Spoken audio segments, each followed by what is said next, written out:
Hare Krishna. Question: why did Bhishma not oppose the disrobing of Draupadi? Answer: because he got caught in a technicality. That is a circumstantial answer. And because, from the transcendental perspective, the Lord wanted to demonstrate that ultimately we have no protector except him. Although Draupadi had five husbands, and although there was assembly of great heroes, were even some of them virtuous heroes, still even in that assembly Draupadi was rendered helpless and she could turn to no one except Krishna for protection.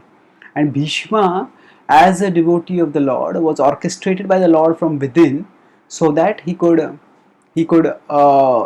do what the Lord wanted. So by remaining silent, although Draupadi was dishonored to some extent, but ultimately her honor was gloriously redeemed when Krishna protected her by offering her unlimited sari. Of course, that is from the transcendental perspective, but from the circumstantial perspective, if we see, there was there was Bhishma who could not resolve a technicality at that time. So when Draupadi was dragged into the assembly, when she came to know that this was going to be her fate, she was aghast, and she was a Kshatrani. Although she could not combat the physical strength of Dushasana, still she had her wits with him. She was not just panicking. And by the time the Dushasana dragged her by her hair to the assembly, at that time she offered her respects to the assembly, and she said that, if Yudhishthir had gambled himself first, then he was not his master at that time, and if he was not his master, then he how could he have gambled me? So now this was basically, it was a technicality that she was holding on to. This was such a travesty for an honorable lady, and not just any honorable lady. She was the queen of the emperor of the world at that time, and for her to be dishonored by being dragged into the assembly while she was just wearing one cloth after her cycle was just over.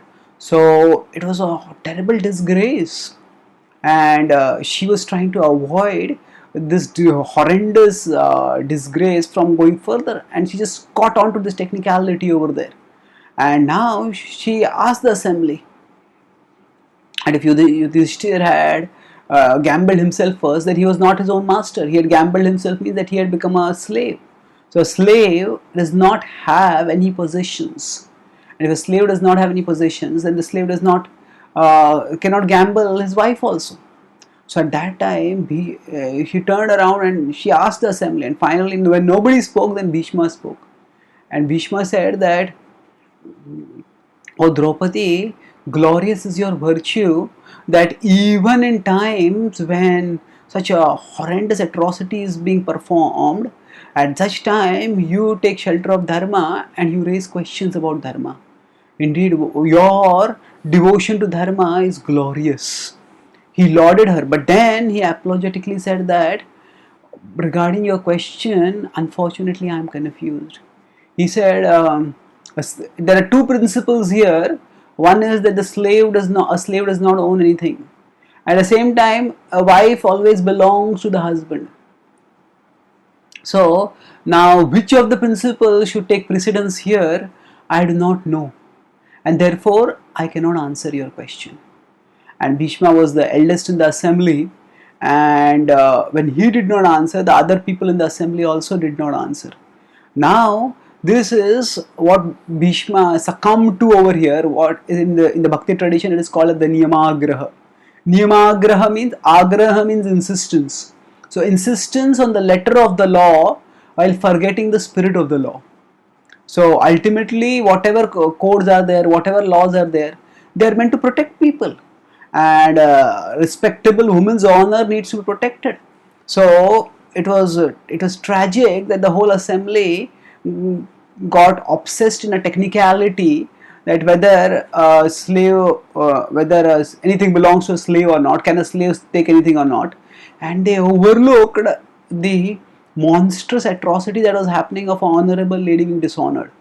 So Bhishma succumbed to this error of Niyamagraha, and because of being caught in the letter of the law, he could not having, and there being two contrary principles over there, he could not resolve it, and that's why he did not intervene. And as I said in the beginning, from the transcendental perspective, he did not intervene because the Lord wanted to demonstrate the timeless truth that we ultimately have no protector except him. Thank you. Hare Krishna.